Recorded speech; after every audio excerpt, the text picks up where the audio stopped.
Olá, meus irmãos da Obra Lumen, que alegria estarmos juntos em mais um Palavra Encarnada. Sandoval Matoso, neste dia 31 de janeiro, até que enfim demorou, mas chegou, hein? Nós estamos juntos aqui para celebrarmos e vivenciarmos o Palavra Encarnada, o momento em que nós, como comunidade, meditamos no Evangelho do dia, à luz do carisma e nos colocamos à escuta do bom Deus. Hoje, de modo especial, dia do fera, dia do craque, dia daquele Dom Bosco. De modo especial, um abraço para a galera da casa Dom Bosco, tá certo? Mas Dom Bosco é meu pai espiritual, meu baluarte, apaixonado pelos jovens, principalmente pelos jovens mais pobres, que transformou a educação, não só da Itália, mas a educação do mundo inteiro. E se você quer saber mais um pouco sobre esse fera, sobre o meu pai espiritual, meu mestre, meu grande amigo, aquele que me ensina também a vivenciar o nosso carisma, cara, confere lá no Inspira Santo. Beleza? Então seja muito bem-vindo, que alegria estarmos juntos. Estamos reunidos então, em nome do Pai, do Filho e do Espírito Santo. Amém. Vinde, Espírito Santo, encher os corações dos vossos fiéis e acendei neles o fogo do vosso amor. Enviai, Senhor, o vosso Espírito e tudo será criado e renovareis a face da terra. Oremos, ó Deus que instruísse os corações dos vossos fiéis com a luz do Espírito Santo. Fazer que apreciemos retamente todas as coisas segundo o mesmo Espírito e gozemos sempre de sua consolação por Jesus Cristo, Senhor nosso. Amém. Meu irmão, minha irmã, felicidade imensa ter você aqui conosco.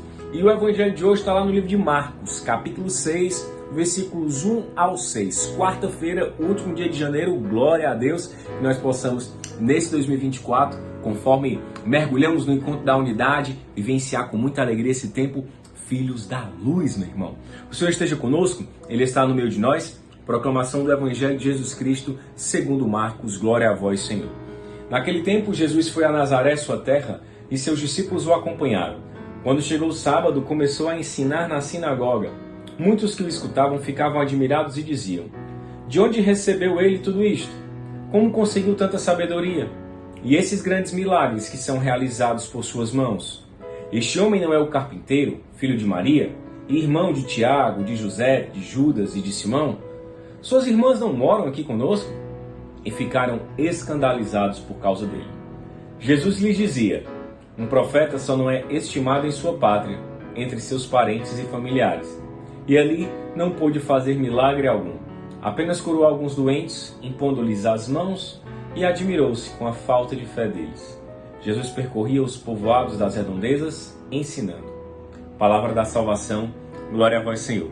Meus irmãos, o Evangelho de hoje ele é muito forte, né? Para você perceber uma coisa, onde Jesus vai ensinar, tem confusão, né? No Evangelho passado, que a gente meditava no dia 28, Jesus estava na sinagoga e lá aparece capeta Satanás e começa a querer revelar as coisas que não era hora de ser revelado, enchendo o saco, o povo toma um susto, mas se espanta lá em Cafarnaum e fica feliz no sentido positivo mesmo da palavra, não é? Admirado, espantado com a autoridade que Jesus falava. Aqui no Evangelho de hoje, do capítulo 6 de Marcos, é diferente. As pessoas ficam espantadas, mas é com a falta de fé. Jesus entra na sinagoga, Jesus começa a ensinar dia de sábado, e o que vai acontecer então? O pessoal vai assim, lá e vai, quem é esse? Esse aí não é o menino, filho do carpinteiro? Esse aí não é aquele doidinho? Esse aí vai, o filho de Maria, ele só quer ser o que não fala, ele só quer ser o bichão. Rapaz, quantas vezes eu e você passamos por essa situação? Quantas vezes nós tendemos a fixar no rótulo que se impõe ou que nós mesmos colocamos nas pessoas? E é isso, na vida fraterna é muito comum, né? Olha lá, vai, quem é isso aí, quem tá pregando? Olha aquele doidinho ali. Olha essa menina real, só tá, olha, vivia nas esculhambaçambas da vida e agora vem aí, olha falar de negócio de Deus. Isso é muito sério, porque quando nós temos esse mesmo pensamento das pessoas aqui, né, vamos dizer, dos familiares de Jesus, nós permanecermos no sepulcro. É como se nós permanecêssemos no abandono. E aí tira-se do coração, e o nosso carisma ele vem justamente como resposta do bom Deus, uma resposta misericordiosa do bom Deus, para a minha salvação, para a sua e para a do mundo. Nós somos convidados a ter esse olhar de ressurreição. É o mesmo olhar da Virgem Pietá. É o mesmo olhar da Mãe da Piedade, quando ela recebe nos seus braços o seu filho morto. Enquanto todos enxergavam ali o abandonado puro, pleno, né, altamente assim, já morto, sem nenhum sentido mais, Maria já enxergava a ressurreição. Por quê? Porque confia e porque ama. Para eu vivenciar o carisma Lumen, eu preciso experimentar de uma confiança e de um amor pleno, que toca o meu coração e me fazem enxergar com os olhos de Deus, com os olhos do amor, com os olhos da ressurreição, justamente a graça salvífica do encontro. Justamente a graça do encontro salvífico, do abandonado com o ressuscitado.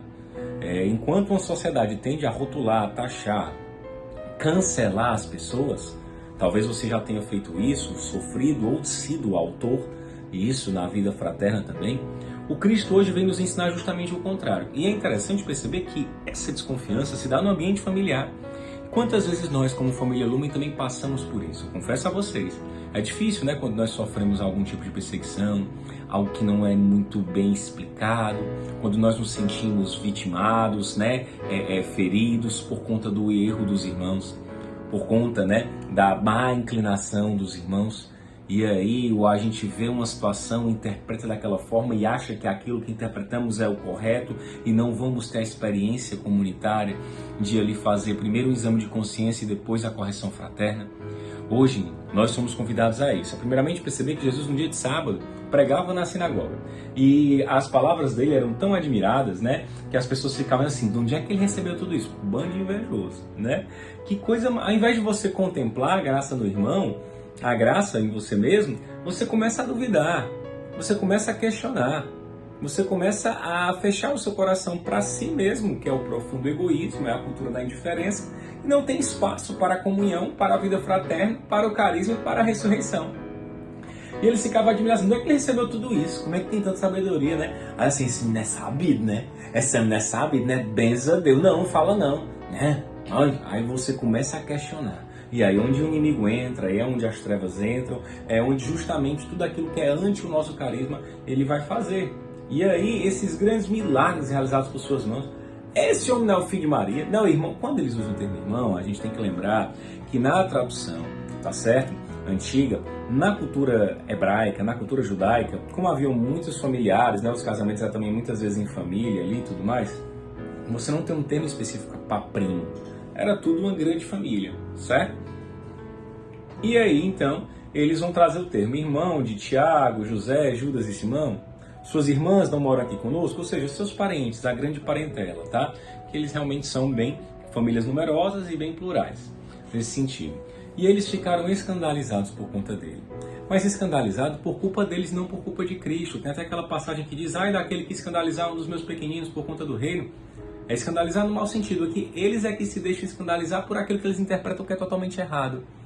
E quantas vezes você e eu passamos por essas situações dentro da comunidade porque nós criamos uma interpretação errada e rotulamos a pessoa para sempre daquele jeito, né?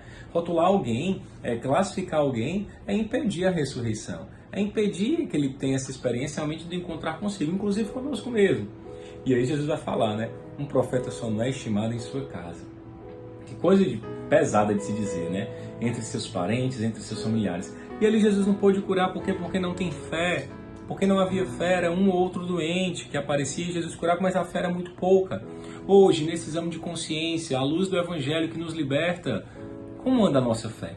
Como anda a nossa relação com os irmãos? Eu tenho contemplado, maravilhado-me e agraciado a Deus, né? Dou graças a Deus por ver tamanha boa obra e maravilhosa obra no coração dos meus irmãos?